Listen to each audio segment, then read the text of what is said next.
So, in my perspective, we all collectively called the gatherings that we're doing together. It's something that pre-life, whatever you want to say, and it's definitely a mutual, not only calling, but a mutual, there's that calling, like poche, but it's also a mutual initiation, but just being in the same room and transferring the energies. There's something that's like a mutual darshan that's given off. And the bowl here, this is a bowl that was made by Joseph. It was gifted to me this year after my 4th sun moon dance by Zoe, who's the caretaker of the Swananoa peace chamber. That's the most rockin' awesome peace chamber that probably exists anywhere on the planet right now. And we're going to use this with water, but right now we're using it with air, and it reminds me of the anahata, of the sound that you can't hear or that's not created from our effort, but is the vibrations that are just coming off the divine essence that just exists because of this beingness. So since we carry the anahata, that experience inside of us, we emanate, like the bowl does, a set of vibrations that trigger illumination and awareness in each other. So as we go through each element each week, I get that initiation from you based on what the element is. Because even though I'm doing most of the talking, the effect is coming from you. So I'm very thankful for the process. How I can tell it's a living process, that it's something real, is that, I put together these slides a few months ago before the Whole Foods class. And then between each class, I'm there doing assembling of the video to put it up. And how was the supplemental video? Was that helpful? Okay, so as a supplement, if we don't go through all the material in class, then there's something that's helpful, supportive in that. Okay. So, I'm doing all the video prep and this and that, and then it's like I'm trying to go to sleep and like these 5 things pop into my head. You should share this in the classes, and then I figure out what class to share it in. So the fact that it's a living inspirational process, that it becomes a model of the inner dynamic that Joseph is trying to teach, of how to tune into inspiration. The fact that it has an effect on me that way between each week when we're not together shows me the support that's coming in, not for me, but for the whole process. And some of the slides are, as of this morning. They're brand new. Even after we printed? That was only one, so yeah. Yeah, so, I'm very grateful for the entire process, and for me, the and the poche, just all aspects continue to unfold, and we'll go through the poche here in a minute on the slide. As far as Joseph teaches on rivers and river ceremony, we talked last time about how the winter time is often a storytelling time because it's cold and the inspirations seem to come down easier. There's many things that they did in the village life, in the traditional life, and one of them, because you had this river that would go through and separate the winter people from the summer people so that everybody focuses on their own polarity. But both the river that goes through the village and other rivers were primary places where they did ceremony. And ceremony, depending on the time of year even, at the river would indicate what qualities or what properties being in contact or in proximity with that living consciousness would bring to you. So moving water is a conveyor of ancient memories, because you're dealing with these molecules that have gone through the entire process thousands, millions of times. These water molecules have been in in all living things. They've been part of the hydrological cycle. If there's a mystical part that we described in how the Tiwa views the metaphors of weather, they've been through diva forces, and all of these spiritual beings have been interacting with these molecules, and they've been doing this through time. So when you're at a river, it's this ancient wisdom of all that's transpired with that water is going on. And the river is also apropos related to po cheh, because part of the function of po cheh has to do with these eddies that are created. Okay, class 3 outline. So, does it grow corn is the first topic. Sounds like a theme from Double Jeopardy. The 5 qualities, again, of manifestation awareness, this week's theme.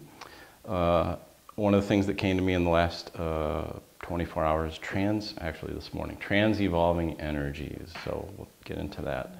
Decoding sacred phrases, the vowels together. This is probably the most of the class this week, because we're going to look at a bunch of combinations of sacred syllables together and really crack into those.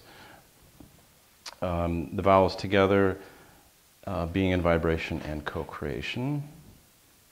So, does it grow corn? So this is a phrase I often go back to, because when I hear teachings, especially spiritual teachings, one of the tests of a teaching to me is, does it grow corn? Is it something that's practical? Is it something that you can do something that supports your life of the planet, or is it just stuff? And a lot of teachings are just stuff. There are people wandering around different parts of their mind or talking about different things. So this was actually a famous phrase that was renewed to our generation, or to the latter part of the 20th century, by Sun Bear. And Sun Bear was a Chippewa Indian. For many of us, he was the first native person who really came out through publications, and he had an intentional community in Washington State. And in fact, as we later found out, Hope had mentioned that we were at the sound chamber when Kailash Kokopelli had come. And it turns out that as a young man, Kailash Kokopelli wandered Europe pretty much on his own, selling like things that he would carve, musical instruments and such. And somehow in his teens, he ended up in Washington and was part of Sun Bear's community for many years. So his stirring, or source of inspiration, led him to go out and live in Sun Bear's community for quite a while. So does it grow corn? When you bring Joseph's viewpoint to this, or his perspective, because in Tiwa everything's a metaphor, corn is not just corn. Corn is actually the symbol for inspiration and awareness. So, we often think of many different teachings as being very high teachings. The Vedas, secrets of yoga, whatever deep path you want to go into.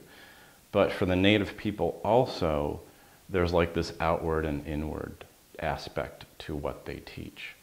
So in the wintertime, when they tell the stories, automatically you would want to look at those stories and say, okay, this is a story about Spider Woman, or this is a story about this person or that person. They're actually encoded with these higher metaphors that are there. So any teaching to really be meaningful to people, besides the practical things in your life, is, does it trigger in you the process and you getting into facilitating your own process of inspiration? If it's a spiritual teaching and it's just doctrinal, there's room for that and people can grow by that. But really the deeper spiritual teachings are all connected with light, insight, and when the light comes in and it hits the soul, like we talked about last week, those vibrations come in, they trigger this process of intuition, inspiration, revelation, and then eventually when you dance with them, you're in the house of resonance. So if, and Joseph talks about this in the books, if you were in a Nipi sweat lodge ceremony, the way he conducts it, you would, from the fire to the lodge, you would draw a line of cornmeal. So what you're doing is you're asking for the fire there being the portal to the higher dimensions, bringing in the new awareness. You're asking that that line of information be in that line, energetic transmission line that's going into the folks that are in the lodge. That way the experience that they're having is not just a physical experience of a sweat lodge, but this whole series of inspirations and light feeding their soul is coming in as part of the process. So that's the goal for going through the 5 vowels in the content of the class, is to trigger inspirations. And we've seen evidence of that in the past weeks, that people are tuning in and they're connecting to something that's a transcendent or an unusual circumstance or unusual state. So, regarding inspiration, I had shared before that cheh was something that I had known about, but was only into like the first or second class that I had really understood what cheh was. So cheh is breathed with eyes that see. There's the po and the cheh. And this is the Tiwa word for intent. Now, not coincidentally, there's a Quechua word for the world, which is pacha. So we have cheh, pacha. There's similar mechanics that are going on with the p and the cheh. Apacha Kuti is a world age, and Apacha Mama is Mother Earth, the world. And we also have the ch sound again from chakras, or chakanas. So what I had seen in chanting and dwelling in cheh earlier was that when the cheh, and this ties back to the breathe with eyes that see, and to the diagrams on the right part of the slide, what the cheh is doing, the po is the emissive sound, and the ch is this kind of cyclic ch. It's like an S sound, but it's a ch. It almost feels like a shovel spade is getting underneath something. Ch. What's happening is it's creating these eddies or these vertices that are spinning. And when they spin, anytime something spins, just like we saw the kymatics last week with the starch and the water, you put a vibration into a medium like that, it begins to take on a structure, it begins to vibrate. When the chant cheh is made, there are these rotational movements that are created. And what happens is they create a beingness. So we talk about a hurricane and the eye of the storm, or the eye of the hurricane. And then we talk about, spiral galaxies. These mechanisms are not just physical phenomena. What we're seeing is the physical expression of a beingness that's behind it. That's the organizing principle to this. Deepak Chopra, in his 7 spiritual laws of success, he talks about that we're a wiggle, a wave, a singularity. So what cheh is doing is creating these singularities. And in the Tiwa mythology, it created these many worlds, these many realities. And we're living in one of them, which is the connection back to the sea foam. And the sea foam has these edges that are like in a beehive, but more 3-dimensional. We're in the middle of all of these other realities. And if we understand that there's an edge between our reality and another one, then we're touching a membrane that touches all of the other realities. So it's almost like when you see the dividing line between the yin and the yang, if you can understand that, it's almost like you fall off this cliff, because the expanse that you're presented by understanding that this edge, as you get closer and closer to it, it's filled with more information. It's not just the separating line between one side and the other side, it's a membrane. And this membrane is where most of the information is.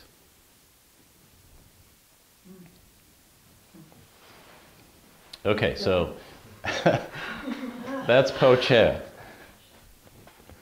Yeah. Go ahead.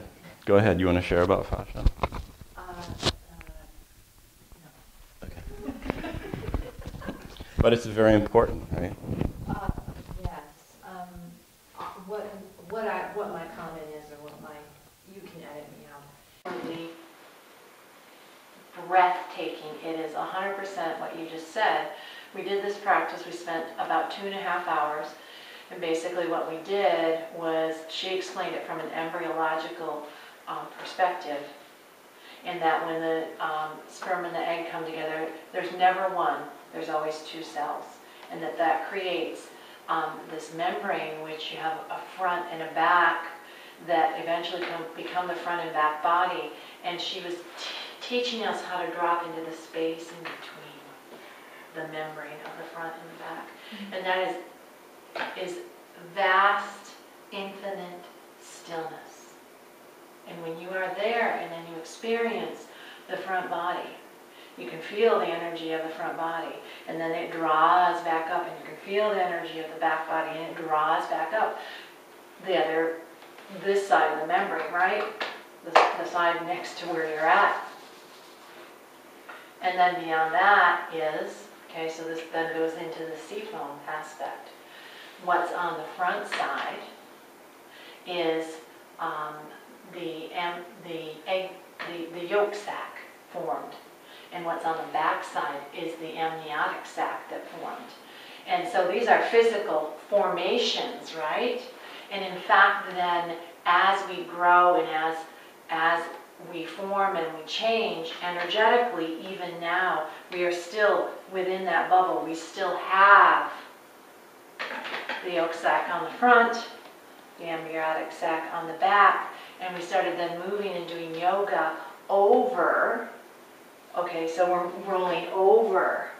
So you try and do half moon when you're like rolling over it, or do Virabhadrasana 3, where you're just on one foot, right? And you're doing this, and you're rolling over it. It's like, it's very air element. You very much float. Laying on the ground. I think we're going to do this in yoga this week. So I'll stop soon, but laying on the ground. And we then created the earth as our back sac, and the universe sky as our front sac. And we're the stillness in the middle.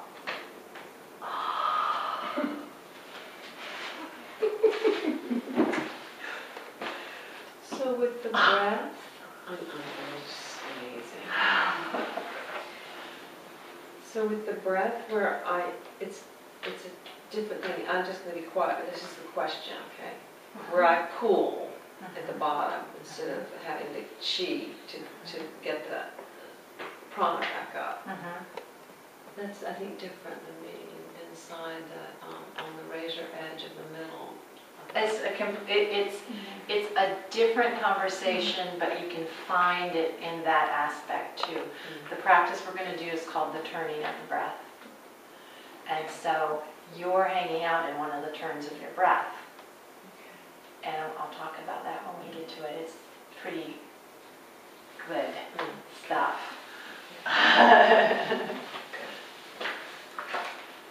Thank you. You're welcome.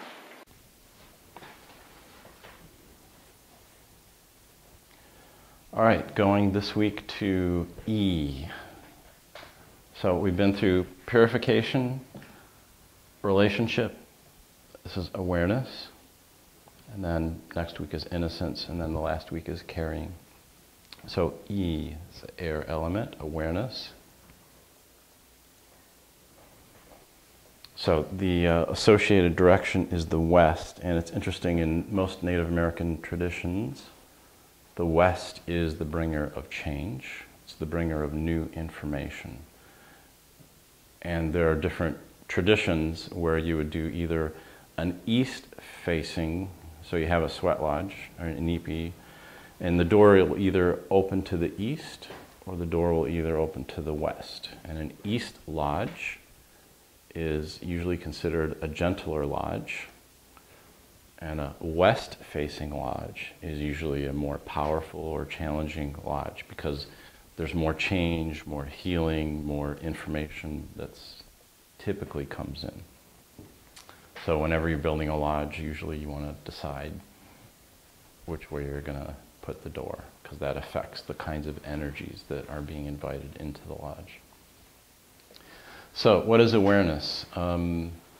This is closer to Joseph's definition. It's a birthing of an aspect of consciousness in the moment. A birthing of an aspect of consciousness in the moment. So all of the potential that exists out there that's before Po-Che wants to manifest something, and it exists as potential, and then the moment that it crosses into perception, it becomes awareness, becomes insight. And that crossing over this membrane delivers information and new qualities of being that didn't exist in that combination previously. And what it is a birthing of an aspect of ourself. When we realize something, we're not just receiving information, we're triggering the birthing or the awakening of that aspect of ourself. So when we chant Po-Che and we understand something about the act of creation or the act of intention, we're waking up that aspect of ourself which corresponds to that. So this is all about the school of self-initiation. And we understand what the vowels and the words do, and we use them on ourselves to awaken those aspects of ourselves. And that's really the other, on the previous slide about does it grow corn, that's the other thing that I would measure a teacher or a school or an approach that's worth your time is it concerned about building celebrity and building an organization, or is it concerned about empowering you to grow yourself, right? That's what a true spiritual or a true meaningful path is to me. So awareness is the product of inspiration. So when we come in, we get an inspiration, but as we have a resonance or a recognition of it, then it becomes the awareness. The insight or the inspiration becomes a new quality that we carry now with us.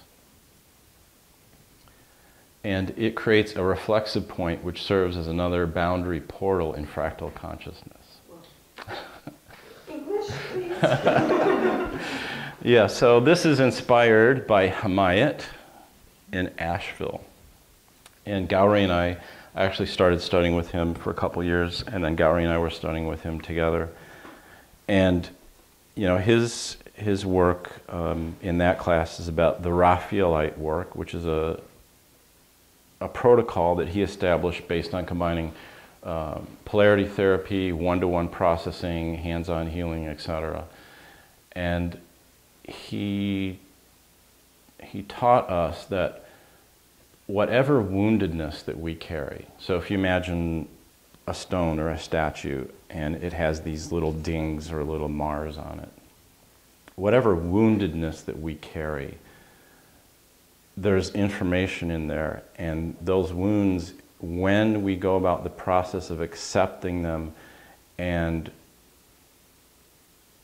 transmuting them, when we bring light to them, the primary thing that we do to transmute them is to bring awareness to them. Because when these things happened, the structures, the physical structure and the emotional structures, etc., tend to want to cover these things over, tend to want to scab the wounds over and never fully process them, because it's just, at the time, it's too painful. So we bank these things away in the physical structures. What the awareness does is to bring a light to where that wound was and to realize that what's really there underneath the scab is like a jewel-encrusted area, because it's an aspect of us in our beingness, in our consciousness, that wasn't touched before in that way, even though the way was hurtful at the time. But if we bring our awareness to it and we breathe into it and put the light of our awareness on it, then that experience or that thing that we carry becomes a portal or a way to access deeper realities, because there's a resultant understanding that comes through. It's almost like if you had a sheer granite wall. It's very smooth, or marble, whatever. It's very smooth. It's hard for you to get a grip on it. But once a hammer or something comes along and takes a chunk of that wall out, then all of a sudden it's not smooth anymore. It's got a lot more ribbing, detail, coarseness to it. And it's in the coarseness that we have our hook or our grasping point to follow that internal experience through the boundary layer into another aspect of ourselves that would have been on the solid wall before, had that experience not happened to us. So that's what that sentence means. Our wounds or the aspects of our past can become a portal to a deeper understanding if we bring the light of awareness to it and open it up and let that information flow out. What usually ends up happening is we don't realize until much later in life, and then we look back and we see how the experiences that have happened to us have been forming a plan or a pattern, and sometimes the wounding was because we weren't moving to the right place on the path, or just for no reason at all sometimes. But so it's to just accept all of those components of what we carry, all of the parts of our past and our experience, and by shining our light of awareness on them, then they become more meaningful. They add understanding to us.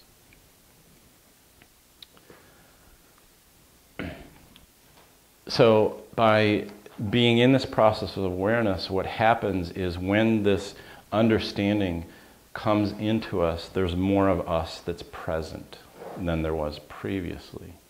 And because there's more beingness that's present in us, we have the ability now through relationship and through the other vowels to connect our personal relationships and those higher dimensional relationships together. So if you go to a sacred site and you're chanting against the rocks and all of a sudden you see something, the experience of the builders of that place is now in you.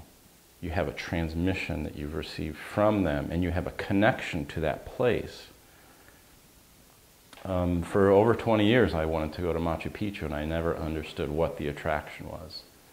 And then in 2005, when I went with a group of healers from here, and then in 2006 with Gowrie, I finally understood what the connections were, because there was information there that was waiting for me to tap into, and experiences and just amazing, amazing things.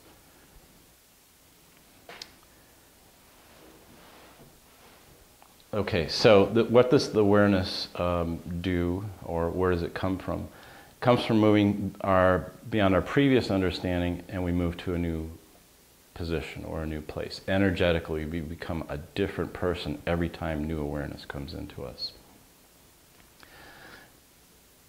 And really these next 2 points go together. What's been happening, at least evidently on the planet over millions of years, is that the containers of consciousness have been getting more complex.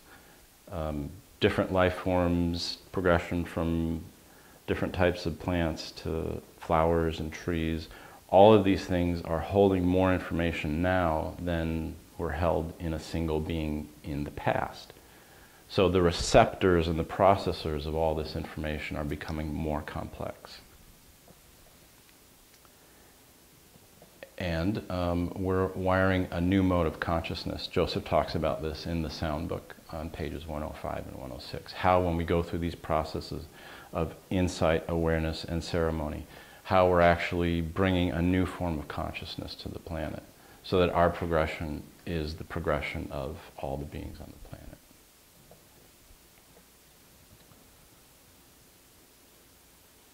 All right, so in summary, and we're going to stop and do our break in a minute, and then resume with the turning of the breath, if you would like. So it's air element. It's the third element to come into manifestation. The sound is E, the elemental breath in the mouth and out the mouth. It's forefinger to the thumb. And the body area would include lungs, chest, and when we were talking yesterday, sort of the feeling that a willow tree has, just sort of being like wings or like branches into the air and moving in a very supple way. You see these movements oftentimes in Qigong and other forms. Oh, that's perfect. That's very air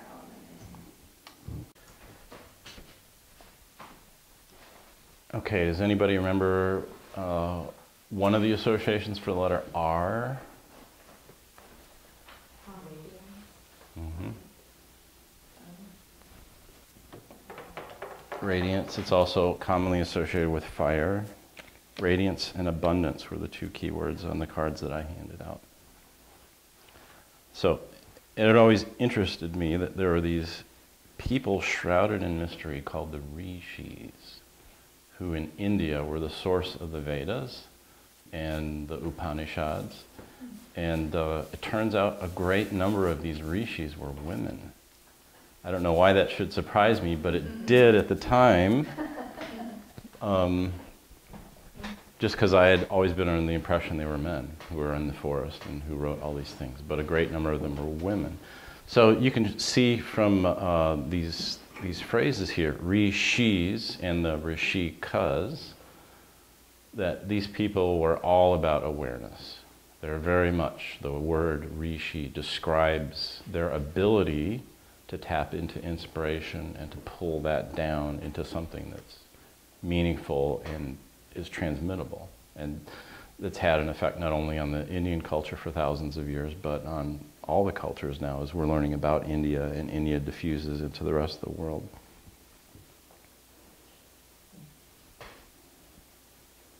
So if I wanted to tune into the energy of the Rishis, I could use Rishi as a key, a handle, a phrase, a chant. All right. So trans-evolving energies.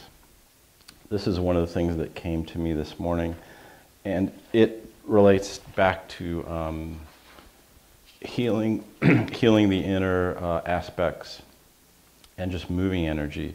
So this is sort of the process or the realization. This is more detail behind the House of Resonance from last week.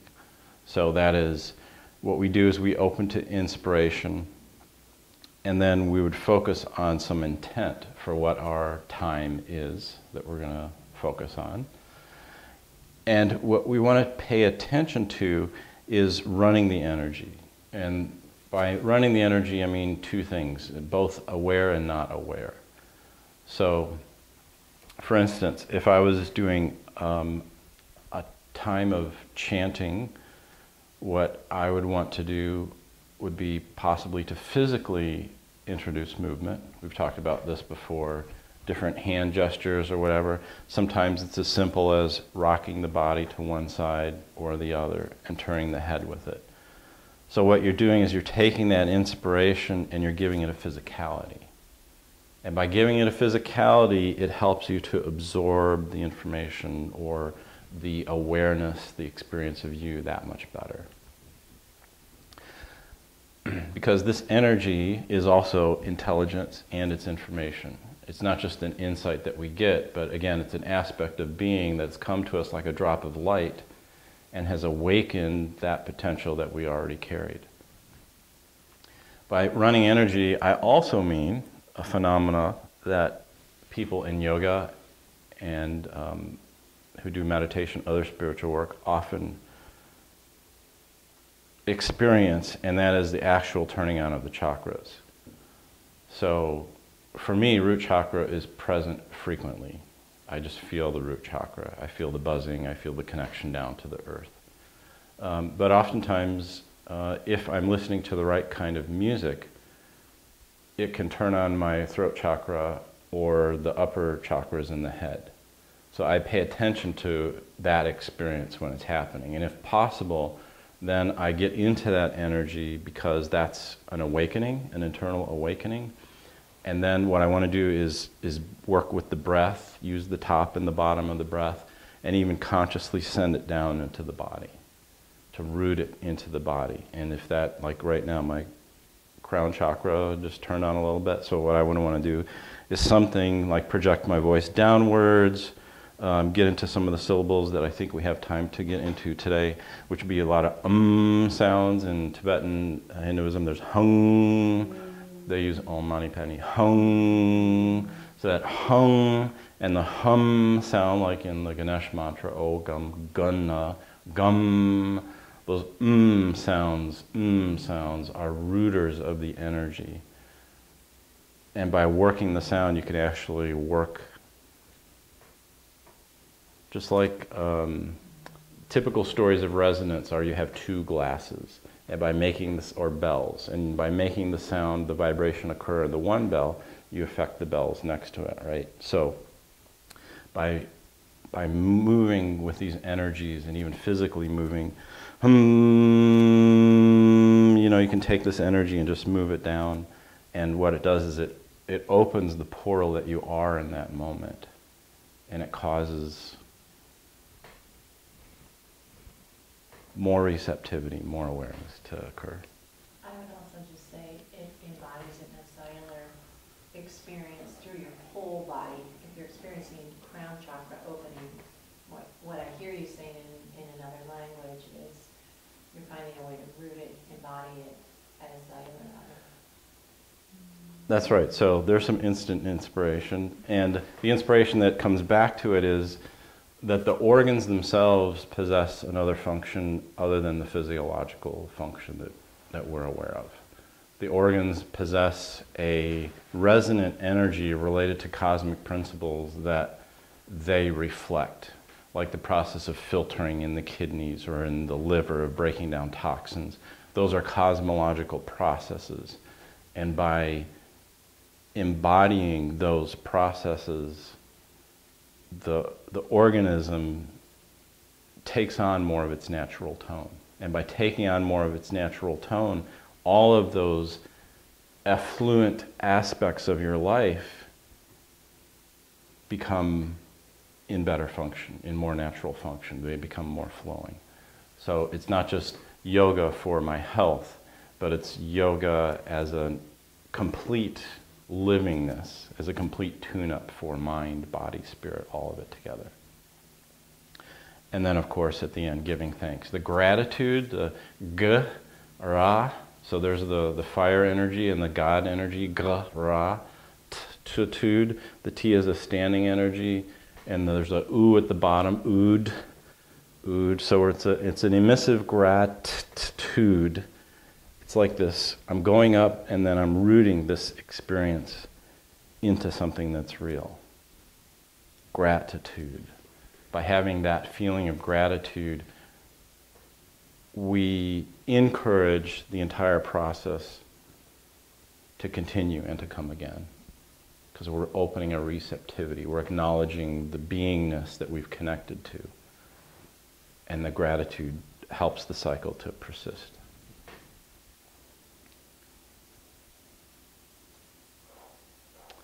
Okay, so we're going to go through a couple of slides of the archetypes behind the vowels and the consonants.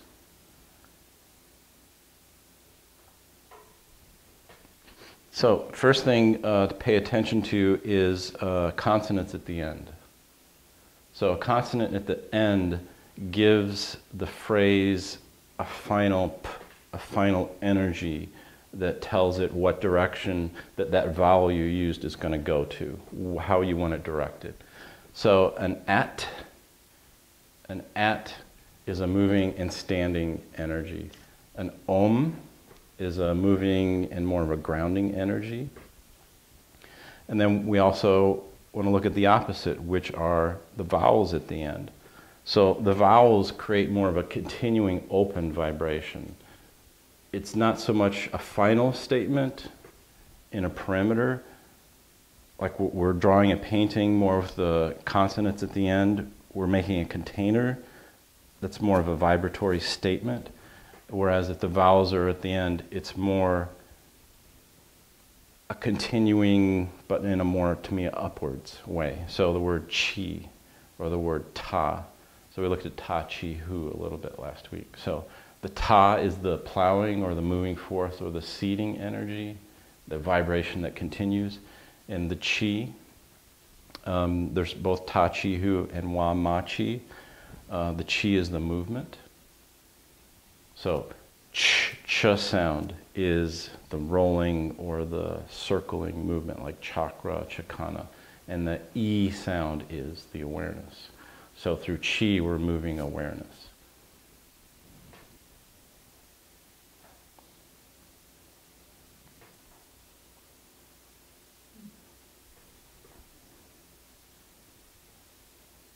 Okay, so let's together slowly go through these first 6 sounds.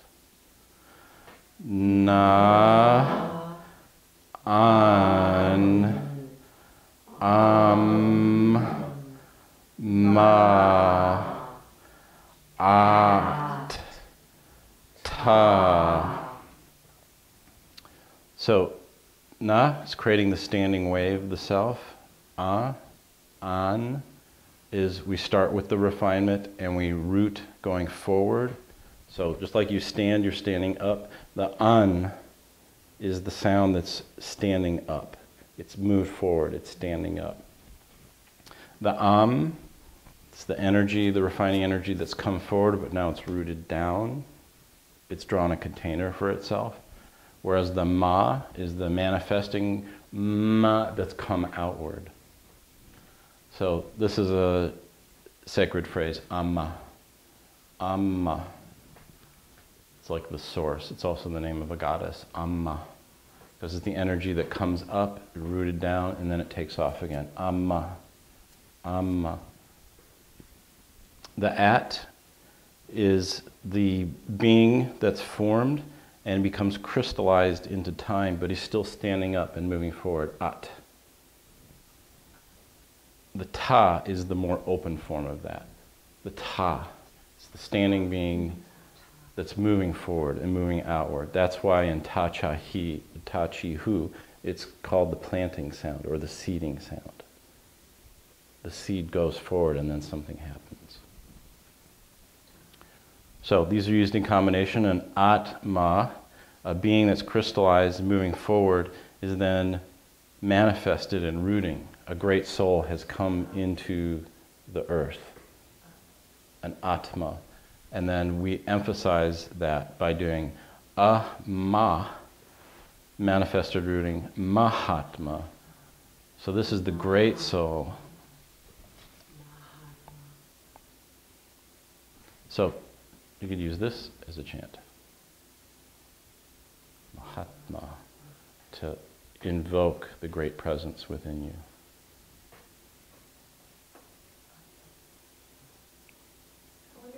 Cultures, mothers are called mama.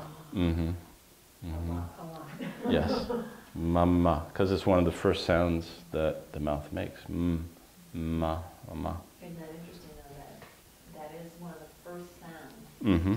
that as humanoids we're making is this manifest rooting ma. Because I don't think when Alistair was saying ma, he was thinking of me when he started. You're just going ma, ma, practicing. Mm-hmm. Mm-hmm. First sound. Mm-hmm.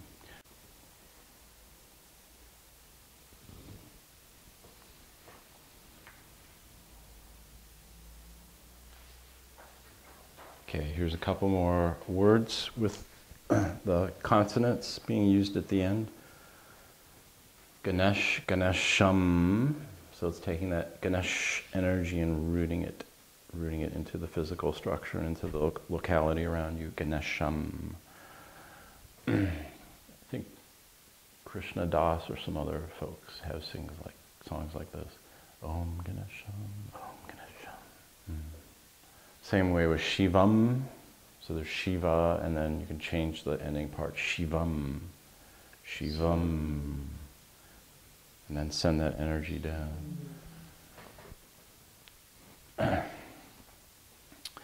Then there's the ansat, so sat. So we're changing the environment, sat, and we're making a statement about a standingness or a truth, something that stands. Sat, and then nam, again, self, the refined, holding, and manifested vibration. Sat nam. Sat nam. Sat nam. Okay. What does sat nam mean? The truth vibration. So also working with the phrases, there are many different approaches or qualities. There's a heavy quality in terms of and then there are faster qualities, and then often the more subtle information that's the most elusive is through the finer gradations into the and you try that for a while, and then even a next variation would be to say the words in your mind without speaking them. So there's another level of information there. And then to just hold the vibration and breathe without having the words in your head. So each of those has a higher and finer quality to it that evokes those finer qualities within us. If I was just going around all the time doing really heavy chanting all the time, then that will build me up in a certain way. But maybe to balance, then I would do very silent, soft chanting. In the same way, if I'm used to very silent and soft, to balance out by doing the other. Okay, the vowel endings. Interesting name here. Sarasvati. What is Sarasvati all about? Sarasvati is the goddess of learning and wisdom. So just breaking the letters down. Moving, a refined being. Fire, being. Descending light, being. Crystallized, moving forward. This va is a very interesting syllable. In Sanskrit, vas means emptiness, but va in Sanskrit is very much a descending form. It shows an action from the heavens connecting to an energy on the earth, a va. So the T sound on the end, here's an awareness word. So you could see encoded in her name that she has the ability to get in there, move through your being with the fire and the other powers, and to bring down a gift of awareness here at the Va and at the T, at the E sound. So she's all about moving different ways through your being and bringing some new light and new enlightenment. And then similar, what's Krishna all about? And it's very interesting, many of the Hindu deities are blue, and there's many theories behind this. And part of the reason that you would wear blue, or maybe paint yourself blue, is to communicate. Because blues are in the hue related to throat chakra and related to communication. So Shiva has a blue form, Krishna, many of the Hindu deities do. And when a deity is blue, I would pay just extra attention to what's their function, what are they about. And not just about them in the mythology, but in their name. In the name of Krishna, there's a lot of encoded stuff. So a k sound, k is similar to the ch sound. So it's something that's rolling out, and we know when a ch gets started, it forms a being. It forms a circle to it. K is very very similar. If you know, in Egyptian, the ka and the ba are two aspects of the soul, of beingness. So you have the soul combining fire with awareness. It's moving again, connecting, and then we end up with another being that's a refined. So Krishna. It's another chant to work with. So you can just go to these words, go with your magical cards, your decoder cards from Cracker Jack. And you can just spell these words out, and they'll give you clues to what the meaning or the actual personified being is behind the phrases. All right, so now you're graduating to the part where you can do the decoding. There's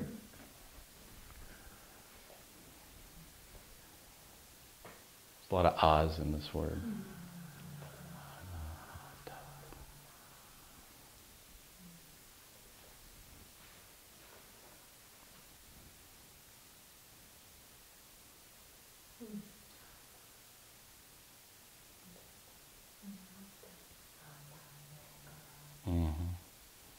So you could just chant hatha. If you had an aversion in your life, you could chant hatha, hatha. And it's combining both aspects, you and the other. It's trying to smooth them out. And then if you wanted to feel the smoothness in your heart, you could say the whole word then, anahata.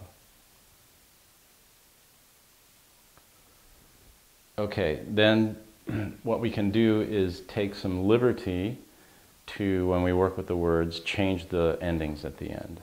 We can work, once we know what a concept is, we can start swapping out the endings at the end. So pranava is the divine sound. So if there are different qualities of the divine sound that we want to unlock or tap into, then we can start changing this word. We can go to pranavam. So here we want to capture the essence of pranava and make it manifest. We can go pranavi. We want to unlock an awareness of pranava. Pranavat. We want to take the quality of pranava and make it present. It makes a statement about standing. Pranavasi. Again, it's back to the awareness, but we're adding a modifier in here. Vas is the emptiness or the divine sound. So we're putting divine sound on the end, and we're putting more divine sound. The vas is the emptiness, and si. So this is really modifying both the original word and the pranavi. And then we can go ahead and modify again to the T instead of the si. And see, that's more of a standing form. Pranavati. Saraswati.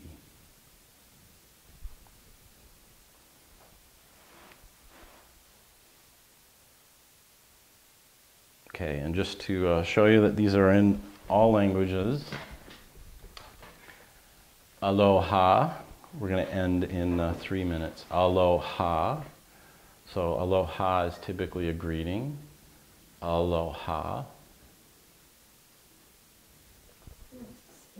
Well, what do you think it means? Aloha. You're expert decoders now.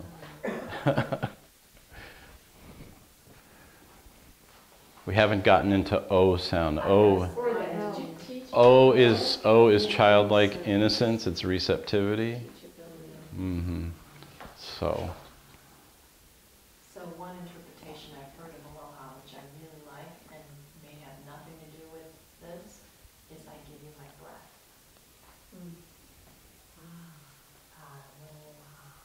right. So there's an ah. So there's a purifying or a presence there. L is the downward, is the connecting sound. L, and the low makes it. It's an invitation, right? Because O is the childlike innocence. So this is an invitation to share breath with you. What's the Ha.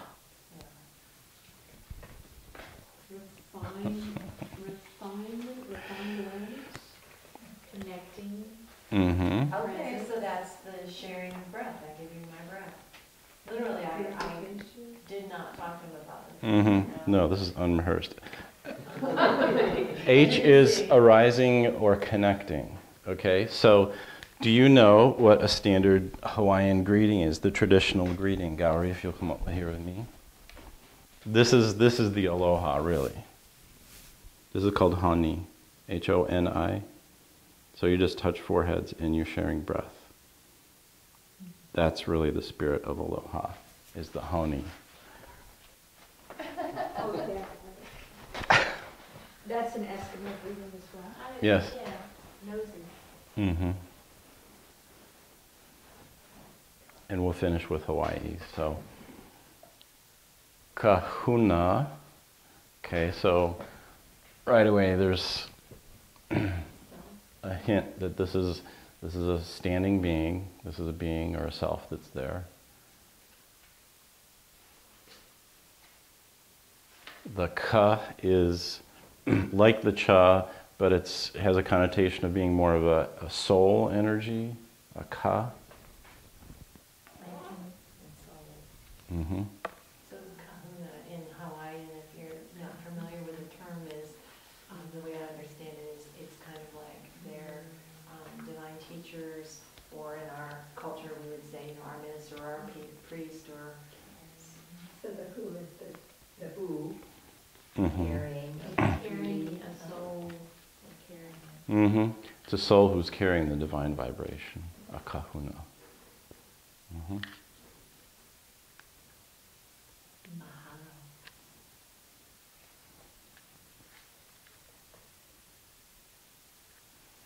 Manifestation.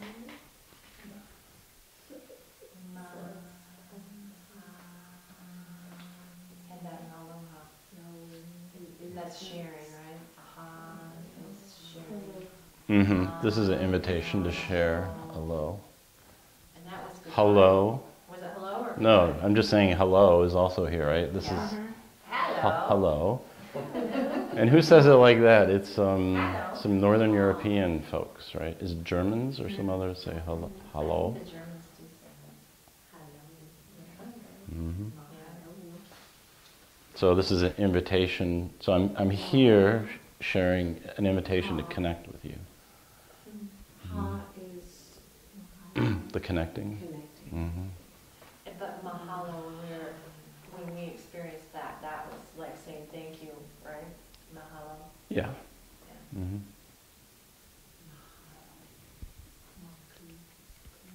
Amakua.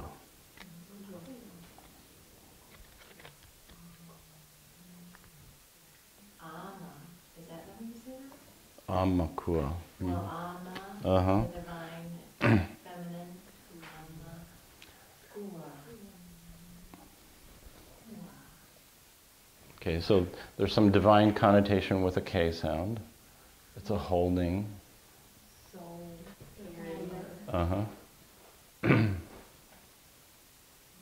Mm-hmm. You've got it. So the Amakua is the realm of, or the actual body of the ancestors. The souls are the Amakua.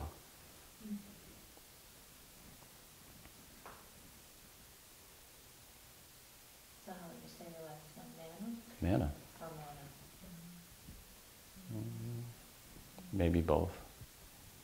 I usually would say it mana. So that's a Hawaiian word. Mm-hmm. Is that isn't it in the Bible that Mhm. share?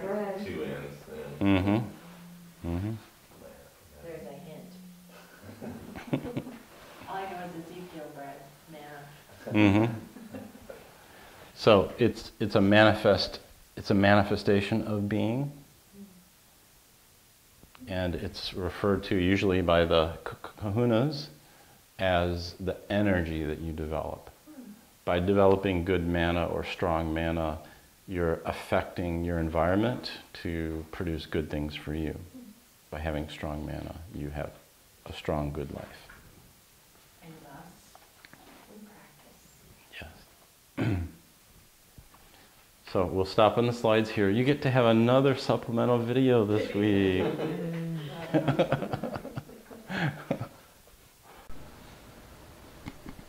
All right, this is the continuation of Class 3. The slide is Hawaiian Words. We went over these words. It's the last part of the class time. Aloha, kahuna, mahalo, amakua, and mana. And the word kahuna, there's some extra hints or tie-ins there, both for huna and then related words. Remember, the aloha greeting is the hani, so there's another HN word.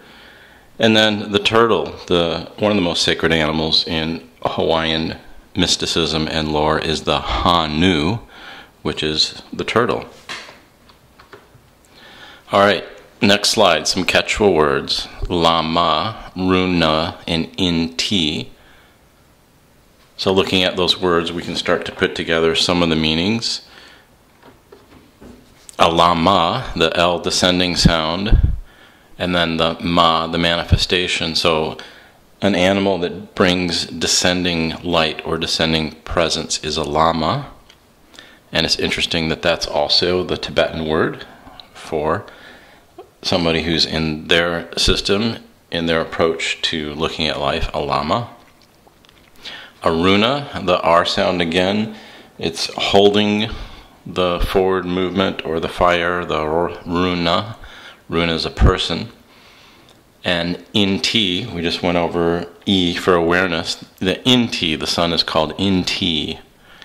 And the place at Machu Picchu where this very interesting stone, one-piece granite shape that's very irregular and is actually beaming energy towards the mountain going to the north, Huayna Picchu.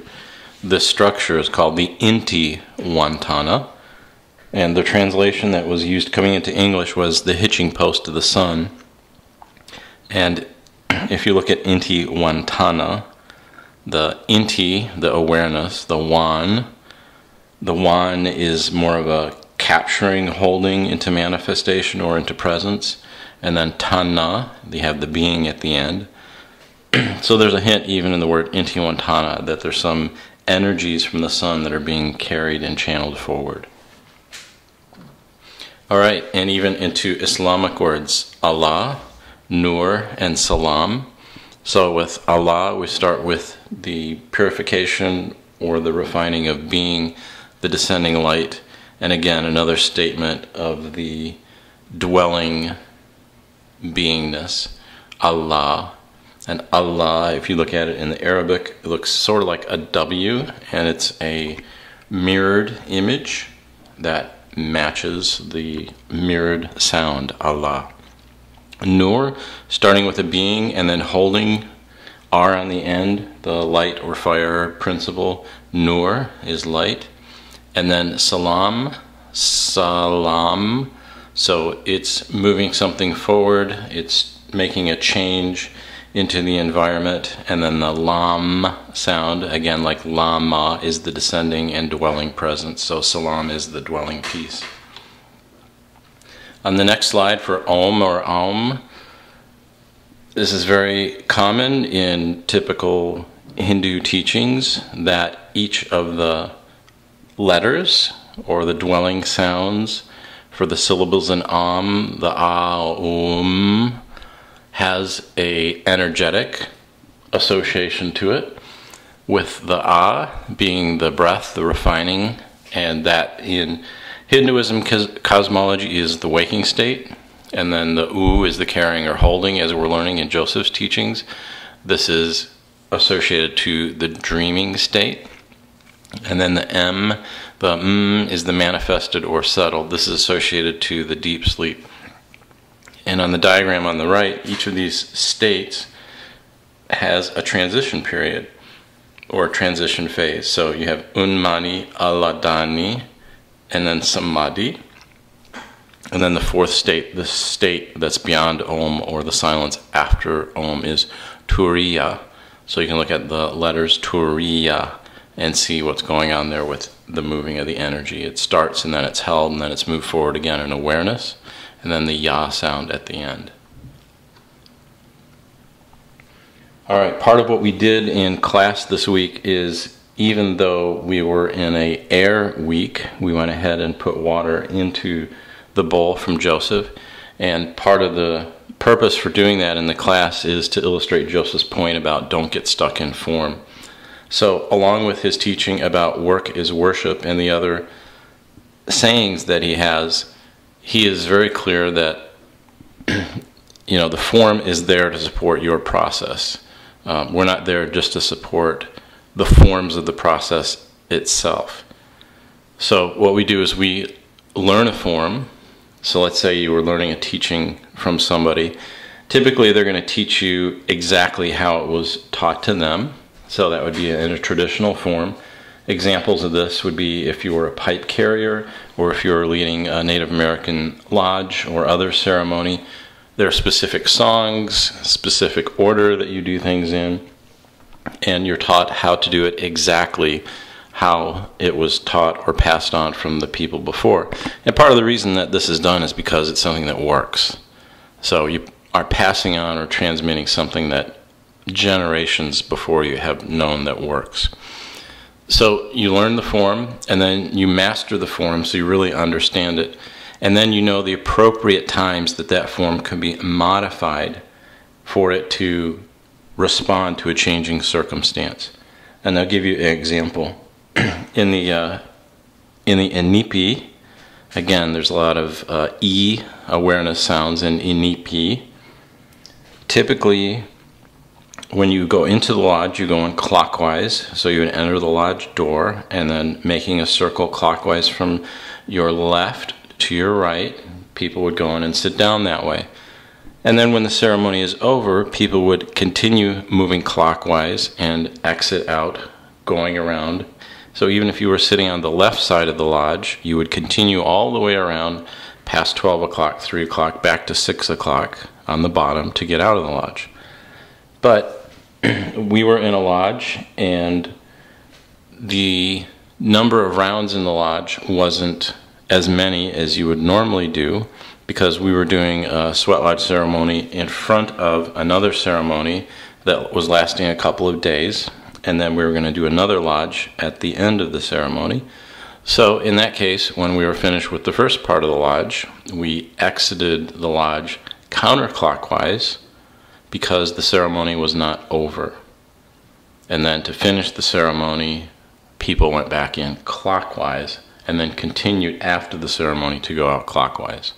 So that's just an example of being able to see when it's appropriate to modify a form so that we don't have to get stuck in the form. We can adapt to the situation and to the circumstance.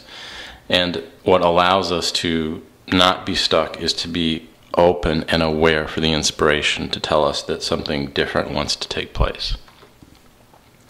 All right, now we're going to the vowels together, a living cycle. So I've got all the vowels here, and in week 4, we're going to go ahead and get into all the vowels to some extent. So we're going to cross over into O and to U a bit on class week 4, and then wrap up that again with class or week 5. And what had come to me over the last week was that the vowels themselves, A, E, I, O, U, that these form a living progression or a living life cycle of manifestation. And on the next slide, to bring in the Josher bent pyramid, as it's called, this pyramid is believed by archaeologists to have changed its initial slope to a shallower slope. So on this slide, from the U to the O and the A to the E, that they believe that the original architects figured out they couldn't build the pyramid that large, it was going to collapse on itself, so they changed the angle for the final walls going up. Most people in metaphysics believe that that is just silly, that what's really happening with this pyramidal structure is that you have an ability to attune to 2 separate kinds of harmonics. In Egyptian mysticism and architecture, they used ratios or relationships quite a bit. It's thought that they did not use degrees like we use them. So when they have angles in Egyptian architecture, it's more because of relationships. An example being the 3-4-5 triangle. So in this slide, for practice scaling the vowels, I just laid out, starting from right to left, a practice that you can use, because I believe this pyramid has come up during this class related to what we're doing. So you could start at one end of the do-it-yourself pyramid that you have, and you can practice toning ah at the base of one side, and then go to the midpoint, change to eh, then go to the top and go to e for awareness, come back down for o, and then come back down for u. So the practice would be like I, o. So the ah is the opening, the eh is the request for relationship or the recognizing of the relationship. This is used a lot in Native American mysticism about addressing the four directions, and in the Lakota Metakio Asan, referring to all things as my relations. And then we go up to E, we're asking for the inspiration, then we're coming back down to O, we're open for the response, and then U, we're carrying the response, and we're solidifying it or establishing it in ourselves and on the earth plane. So that's why earlier we looked at adding hum and hung to vowel sounds, phrases like Ganesham, Shivam, so that that vibration is concretized or held on the earth. So using this little pyramid, you can practice going I-O and see what realizations you have from that. Alright, on the next slide, which phrases and chants to use? So rather than have us memorize a number of longer chants, I've been spending more time having us learn the principles behind the phrases. That way we can pick up on different chants, either spontaneously through inspiration or chants that we've known in the past, and we'll know a little bit more about the chant that's most appropriate to use for the purpose that we're doing. That could be Ganesha mantra, Gayatri mantra, all sorts of mantras. Sometimes we're going to select the core vowel bija or seed syllables based on the elemental quality. We feel we need more grounding, so we might do more oming, oo sound with Also, what happens is when we're making that connection with the chant or with the vowel sounds, we want to look for any inspiration. Again, this is the process that we talked about on the previous slide with I-O, that when we engage in this type of work, in this type of spiritual activity, that we want to pay attention. There may be inspirations or visions that can come to us. Now, what's very interesting is anytime that we have a chant that we're getting into and all of a sudden something happens, a realization that you have, it could be something in your head where you can sometimes hear the sound of a chorus chanting with you. So that's something to pay attention to. When you hear other sounds that are singing or making a similar sound as you are in the chant, that's a chant that's telling you that that's very beneficial for you or for those around you, and to continue using it. So you can even sometimes imagine that there are others singing with you as you're singing, and see what kind of connections that makes for you. Alright, the next slide, we're going into being and vibration. So in Being and Vibration, the first 4 paragraphs in that book have a lot of content for us, and it implies the role of humans as activators.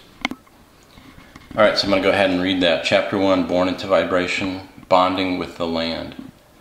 When one grows up in the ancient teaching that everything is metaphor and is resonating energy of the Great Spirit, then all life is sacred. The Picaries Pueblo, where I grew up, was a living being with a psyche of individuals made up into a group that I began to know as my father's people. The village was architecturally designed so it would continually give sustenance to the people who lived there. Because we were there, we lived our moments inside resonance. The village was not just a physical place, it was a mental, an emotional, and a spiritual place as well. The design of the architecture was made from ancestral memory and of moments not yet born and the opportunity to explore potential. There was purpose in both the design of the houses and the layout of the village. The women were the descending light principle, therefore they were in charge of the household, and yet the houses were square, the shape symbolic of the masculine. The men, on the other hand, went into kivas for their spiritual training, and the kivas were round, the shape symbolic of the feminine. Even as a boy of 6 or 7, already the round structure of my femininity was expanding the potential in my masculinity, because alchemically I was growing into my opposite, that I might learn balance of male and female. What was being taught was that one first accepts the energy that he or she is born into and then learns its opposite, so that one can become integrated and balanced. As children, we were taught that we exist as pressure point activators for the sacred sites within the village. Every 20 feet or so were consecrated points on the ground which carried special blessings. These shrines were buried in the ground and were only visible to the inner eye. So the couple of things to bring out here are, first, Joseph's talking about balancing the male and the female polarities, the women taking care of the household, which was square, and the men spending more time in the kivas, which was round. And for me, we had an illustration of that this week with talking about the Lakota way to give thanks, and that the men use a ho, which to me is a very feminine type sound, and that the women, instead of using a ho, use haye, which the hi and the ye is a very upwards moving awareness type sound that I would normally associate with a masculine principle, a moving up sound. So that's just an example of how even in the Lakota way of giving thanks, they're balancing the polarities. The other point about what Joseph is saying here is that there's an intentional design to the community, in that he felt even as a child growing up that we were these activators. He called them pressure point activators. So that the structure of the village, the sacred sites, the ceremonial areas, was meant to be interacted with. These were not static sites, and these were not just empty rituals that they were doing, but there was a relationship that spurned or brought on more awareness for themselves and everybody who lived in the village. On the next slide, movers of energy. If you get a chance to watch the video Black Hole, W-H-O-L-E, it presents some research that Nassim Haramein had done about this scaling law for all organized matter. And it basically says that the human beings are right in this line of their physical size and the frequency that they vibrate at, so that the human vibration lets us tune into the vibrations of all of creation, and that we are a macrocosm principle or a microcosm principle for everything.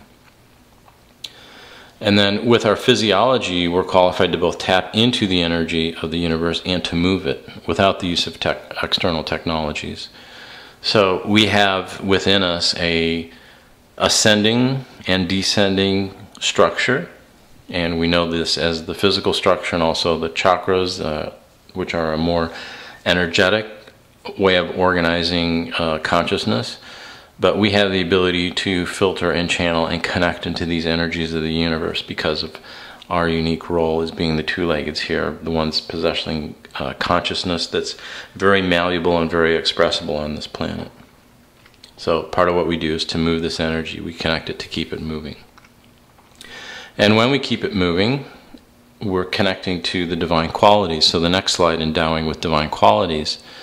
So when we are using chanting, we're not only calling these divine qualities, but we're activating the divine qualities within us. It's very important to realize we're not just asking for external help in a kind of objective way, but we're calling within to awaken the qualities that we carry. And when we benefit by becoming more awakened, the entire planet benefits because it's helping to awaken all life. All right, the last section here is on co-creation. And this is just a reminder that our personal vibratory state is the container or the main sphere of action for what happens in our life around us. So our life is a result, a presentation, or a reflection of the composite of the vibrations and chants that are within our energy field. And going up a level, the planetary vibrational state is a reflection or result of the composite of all the vibrations and chants that are within its energy field. So what we have an opportunity to do is, by affecting our own vibration, we affect the vibration of the planet. What I've thought for some time, and I think have said in maybe class 1 or 2, and if I haven't said it, it's very important, and that is the way the planet Earth is now today is because of some chants or some vibrations that were brought here that are not native to this planet. There's some energies that were brought in a long time ago, and there is an opportunity for the for the purification and relationship and insight, awareness, and the receptivity and coming back to the holding or the carrying. There's an opportunity for us to help the planet reassert its own natural tone and its own vibration. So what we're doing here with the chanting, with the tuning in, is very important. It's not primarily for self-growth or self-realization, but it's primarily for a planetary realization. And Joseph would expand that further to also say it's meant for part of a cosmic realization, because everything that we achieve or realize as human beings, all of creation, is benefited by that. So the homework for week 3 was to chant E, and to go ahead and try improv chanting, to go ahead and start mixing the vowels or the specific sacred sounds together, and make these little songs or lullabies like was shared earlier today in the class, just going into spontaneous song or chanting, and that really opens you up to tune up your intuition in the whole inspirational process. Keeping a journal, YouTube videos. If you haven't already, go ahead and watch, please, the 3rd video of the Joseph Royale Native American Spirituality teachings. And then also Being in Vibration, Chapter 4. All right, that's it for now. Looking forward to seeing you soon.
What was